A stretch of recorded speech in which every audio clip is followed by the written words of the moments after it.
কেউ যখন কাউকে কষ্ট দিয়ে কান্না করায় তখন ফেরেশতাকে আল্লাহ জিজ্ঞেস করে, ও ফেরেশতা, আমার বান্দাকে কাঁদালো কে?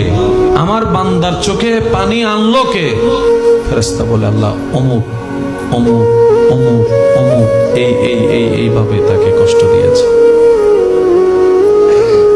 আল্লাহ তাআলা বলে, ফেরেশতা তোমরা সাক্ষী থাকিও, আমার এই বান্দার চোখ থেকে ঝরা প্রত্যেকটা পানির আমি বদলা হাসরের ময়দানে হিসাব নিব। যারা আমার বান্দাকে কাঁদিয়েছে প্রত্যেকটা ফোঁটা চোখের পানির বদলা হিসাব আমি আল্লাহ নেব।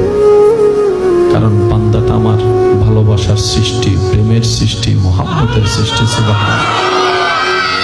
আমি আল্লাহ সমস্ত সৃষ্টিকে আদেশ দিয়ে বানিয়েছি, আশরাফুল মখলুকাতকে মহাব্বত দিয়ে বানিয়েছি। কোন বান্দাকে কষ্ট দেওয়া আল্লাহ পছন্দ করে না, আল্লাহ পছন্দ করে না। সেজন্য মনে রাখবেন, যখনই কষ্ট আসবে আপনার, বিপদ আপনার চতুর্দিকে ছেয়ে যাবে, আপনরা হাত ছেড়ে দিবে, আশা হোক যার কাছে আশা করবেন সে মানুষ আপনাকে নিরাশা করবে। মনে রাখবেন, আল্লাহ তাআলা আপনাকে সরাসরি নিজে সাহায্য করার জন্য প্রস্তুতি করে নিচ্ছেন। সুবহানাল্লাহ। তুফান যখন হয়, ওই ধান গাছের উপর যখন তুফান বয়ে যায়, সেগুলাই ঝরে যায় যা অনুপযুক্ত, যেগুলো উপযুক্ত সেগুলা টিকে যায়।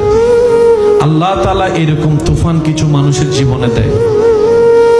বিপদ না আসলে বন্ধুকে দুশমনকে চিনা তো যেত না, অভাব না আসলে আপনকে পরকে চিনা তো যেত না।